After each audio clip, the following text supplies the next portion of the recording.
ধুতি পাঞ্জাবি পরে হাতে গীতা নিয়ে মনোনয়ন জমা দিলেন বিষ্ণুপুর লোকসভার বিজেপি প্রার্থী সৌমিত্র খা। পরনে ধুতি পাঞ্জাবি, এক হাতে গীতা, আর তা নিয়ে বাঁকুড়ার জেলা শাসকের দপ্তরে গিয়ে মনোনয়ন জমা দিলেন বিষ্ণুপুর লোকসভার বিজেপি প্রার্থী সৌমিত্র খা। তার আগে তিনি সস্ত্রীক বাঁকুড়ার প্রসিদ্ধ একতেশ্বর মন্দিরে পুজো দেন সৌমিত্র খা। ষষ্ঠ দফায় আগামী 25শে মে বাঁকুড়ার বিষ্ণুপুর আসনে ভোট গ্রহণ। নির্বাচন কমিশনের ঘোষণা মতো আজ থেকে শুরু হলো ষষ্ঠ দফা নির্বাচনের মনোনয়ন পর্ব। আর প্রথম দিনেই বাঁকুড়ার জেলা শাসকের দপ্তরে গিয়ে মনোনয়ন জমা দেন বিষ্ণুপুর লোকসভা কেন্দ্রের বিজেপি প্রার্থী সৌমিত্র খা। এদিন সাত সকালে বাঁকুড়ার প্রসিদ্ধ একতেশ্বর মন্দিরে সস্ত্রীক হাজির হন সৌমিত্র খা। সেখানে গিয়ে সস্ত্রীক পুজো দেন তিনি। পরে দলের কর্মী সমর্থকদের সঙ্গে নিয়ে ধুতি পাঞ্জাবি পরে এক হাতে গীতা নিয়ে জেলা শাসকের দপ্তরে হাজির হন সৌমিত্র খা। তার দাবি, ধুতি পাঞ্জাবি বাঙালির প্রথাগত ঐতিহ্যবাহী পোশাক, আর গীতা সত্যের প্রতীক।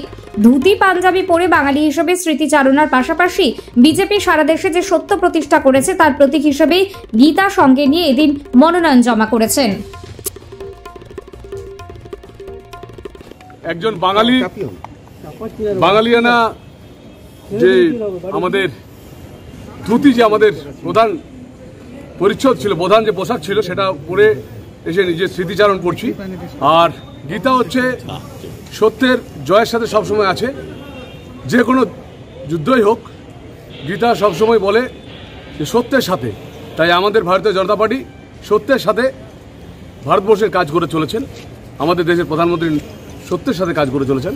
তাই গীতাকে প্রণাম করে আজকে নমিনেশন করতে এসেছি আমরা। প্রচার কিভাবে চলছে? প্রচার খুব আনন্দদায়ক। দেখুন, একটা কথা মানতে হবে, 5 বছরে 4টে ভোট হয়। যারা প্রতি বছর ভোট করে তাদের কাছে গরমটা একটু হলে কষ্ট হয়, ঠিক, কিন্তু এটা সহ্য করার ক্ষমতা রাখে। এই বছর একটু বেশি। কতটা আশাবাদী? 100%। আজ সকালবেলা একতেশ্বর মন্দিরে সপরিবারে পুজো দিয়ে পরে এই নমিনেশন আসা, কি বলবেন? নিশ্চিত হবে। জীবন বড় বৈচিত্র্য, জীবনকে এগিয়ে নিয়ে যাওয়া কাজ। তো আমরা শুধু একটা কথাই বলবো, সত্যের জয় হবে, একদম সত্যের জয় হবে। সৌমিত্রদা, আশাবাদীরা কেন প্রিপারেশন নিচ্ছেন প্রচারের ক্ষেত্রে? ওআরএস আর রাস্তার যে কোনো জলই খাচ্ছি, পরিষ্কার কথা। সৌমিত্রদা, আপনাদের আশাবাদীরা কেন আপনাকে বিষ্ণুপুরের মানুষ ভোট দেবে?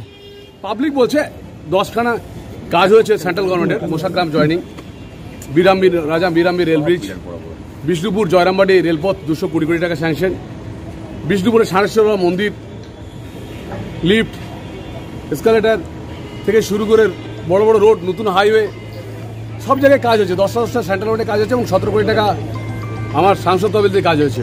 মানুষের সঙ্গে দেখেছি, তাই আশাবাদী। বলছে লক্ষ্মী ভান্ডারের চমকই নাকি আপনাদের বিরোধী রয়েছে। এইটা একটা বলি, মা লক্ষ্মীকে আমরা প্রণাম করি। মমতা দিদি লক্ষ্মী ভান্ডার করে সমস্ত সেলফ হেল্প গ্রুপের সমস্ত মহিলাদেরকে ঋণগ্রস্ত করে দিয়েছে। আমরা মানিকবাজারে দেখেছি, আর প্রত্যেকটা সমবায়ের থেকে সমস্ত মহিলাদের মমতা দিদি ঋণ করিয়ে দিয়েছে। এটা একটা বহুত রকম ঘেরাটোপ। এটা পরবর্তীকালে সবাই বুঝতে পারেন যে কত বড় বিপদ আমরা পড়তে চলেছি। মা বোনদেরকে বলবো সতর্ক থাকবেন, কারণ নিজের ছেলে মেয়েদের রোজগার করলে কেউ 1 লাখ, কেউ 2 লাখ বেতন পাবে, সেখানে 1,000 টাকা নিশ্চয়ই নেবেন। আমাদের তো লিডাররা বলেছেন যে 3,000 টাকা করে আমরা অন্নপূর্ণা ভান্ডার দেবো। তো আমরা নিশ্চিতভাবে বলতে পারি মা বোনেরা আমাদের সাথে আছে।